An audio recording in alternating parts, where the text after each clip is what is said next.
Hello everyone, this is Manuel from South America. This is my first video on chess endings. It's also my first video in English. When I started the channel, I had decided to do videos only in my native language, Spanish, but after the suggestions of a good friend of mine and a college professor, I decided to do videos in English as well. Also, one of the viewers suggested I should cover not only videos on chess games, on master games, but also videos on certain theoretical aspects of the game, endings being one of those. So here's the first one. I hope you'll like it and get something out of it. Now we're going to start with the very basic concepts of pawn endings, and that is the concept of opposition, and that's basically what we're going to cover in this video. Now, if we notice the position on the board, in this case, we have the two kings placed in front of each other. Obviously, there has to be a square that separates the kings. That's one of the rules of the game.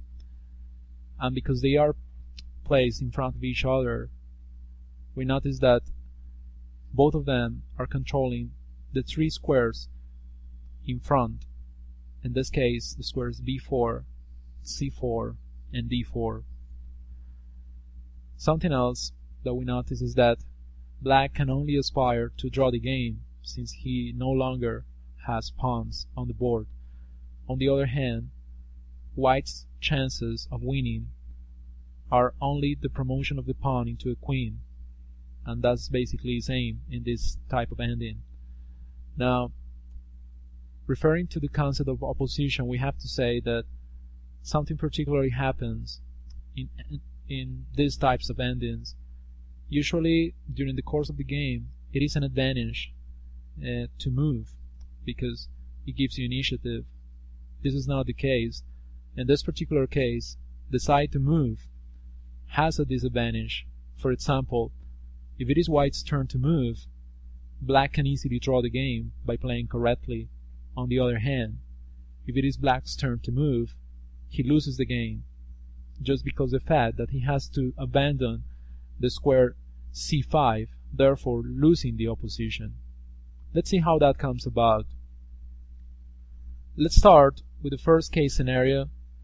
Let's pretend that black has the opposition and white is the side that has to move. If that is the case, for example, white could try going to b3. He tries to stay close to his pawn, and at the same time he gives room for the pawn to advance, but black plays smartly and he goes to b5. He maintains opposition in front of the king, and from here, if the white king goes to a3, the black king can try one of two things. He could simply go to c4, and from here the white king can go to b2, maintaining control over the pawn, and now the black king goes to b4, and again he has the opposition. The white king cannot make any progress from this position. Another possibility is for black to play to a5. It's also still a drawing position for black. If, for example, white tried to advance as his own pawn to c3, black simply plays to b5, and after king to b3, apparently white has just gained the opposition, but he cannot really make use of it because the pawn is now located in c3, and that square cannot be occupied by the king. So after king to c5, the white king cannot really make any progress, so it is the pawn that moves to c4. What happens if the pawn doesn't move? What happens if, for example, white tries king to a4? Well, that's just going to lose faster.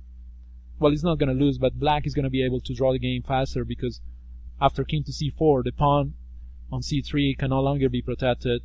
Another possibility is for white to go to c2, but again, by going back, he makes no progress whatsoever because the black king can go to c4 with opposition, and after king to b2, for example, the black king simply goes back.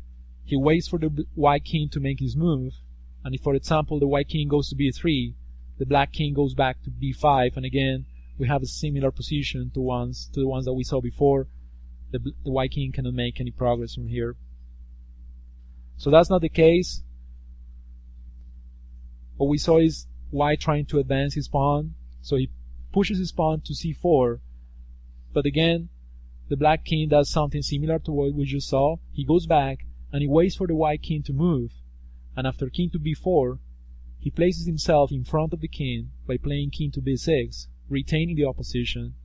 And from here we already know what happens if the white king moves back or to the side, so we're not going to see that. What we're going to see is pawn to c5, trying to make black make a mistake, but he simply goes to b7, and now we realize we come to a point that is important too, because the squares in front of the pawn are something that are called critical squares. If the white king could gain control of those squares, he could easily support the advance of the pawn to c8. However, it's the black king who has control of those squares, and there's nothing that white can do, and he has to accept the draw. For example, from here we could see king to b5, and after king to c7, again white doesn't really want to move the king, because that's not going to make any progress in the position, so he just pushes his pawn to c6, and after king to c8 we have king to b6, and finally after king to b8 the black king cannot go back, obviously, that is the 8th rank. So if the white king goes back, we know that that's not going to make any progress, and if the pawn advances to c7, the king goes to c8, and now the only move that maintains control over the c7 pawn is king to c6, but that immediately draws the game, because now black cannot move his king. All squares surrounding the king are controlled by the pawn on c7 or by the king on c6. So let's study now the position from the other side. Let's imagine that it is white, the side that has the opposition in this case. So let's go back to the original position and pretend that it's black's turn to move. As we said before, as we said at the beginning of the video, here the side that moves first is the one that has a disadvantage. In this case, black will try to stay close to the pawn on the c rank. He'll probably play king to b5. King to d4 will accomplish king to d5 will accomplish the same result. Here's a typical move in this type of position. If the white side, if the side with the extra pawn has the opposition, he would want to advance the king forward and at the same time to the side one square. In other words, he would want to move diagonally opposite to the king. For example, in this case the king went to b5, so the white king wants to go to d4. He moves forward and he moves to the side, to the opposite side of the black king. Now the king goes back to the c rank, and after that we see king to c4. We made some progress and we still have the opposition. What if the black king tries the other side? Well, it's gonna be the same situation for black, because the white king will move forward one square and to the side one square diagonally, and he would go to b5, opposite side of the king, and after king to c7, staying on the same rank of the pawn, we come to the most important move in this position. If white tries, for example, here c4, which would normally be good, because in the ending of the game we want to promote our pawns as fast as we can, we actually are giving black the draw, because now he can gain the opposition by playing king to b7, and this is a position we covered before. We know that the white king cannot make any progress from here, and he's gonna draw the game. So c4 would definitely be a mistake for white.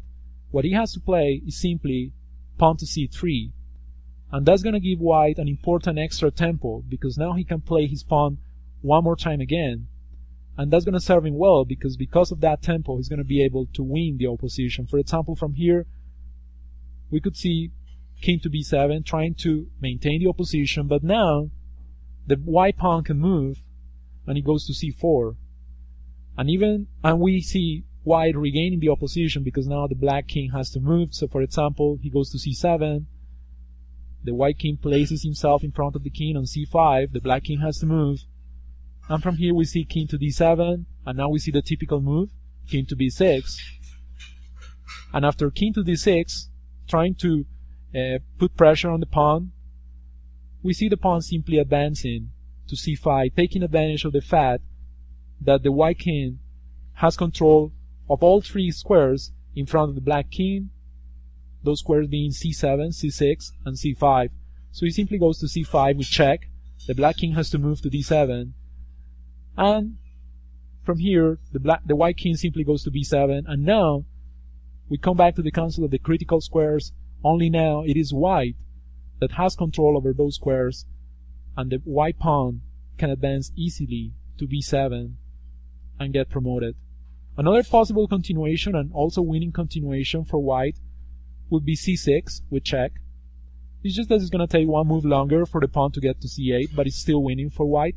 For example, here we would see king to c8, but after c7 the white king is controlling b7 and the white pawn is controlling b8. Therefore, there are no longer hopes for black of maintaining any sort of opposition. He has to go to d7 is the only move, and after that we simply goes the white king simply goes to b7 and he wins. That was my first video. I hope you enjoyed it, and if you are not familiar with the concept of opposition, I hope that you are now. Remember that this type of concept is always important to know, but it's also even more important to practice. Only knowing the concept is not going to be enough.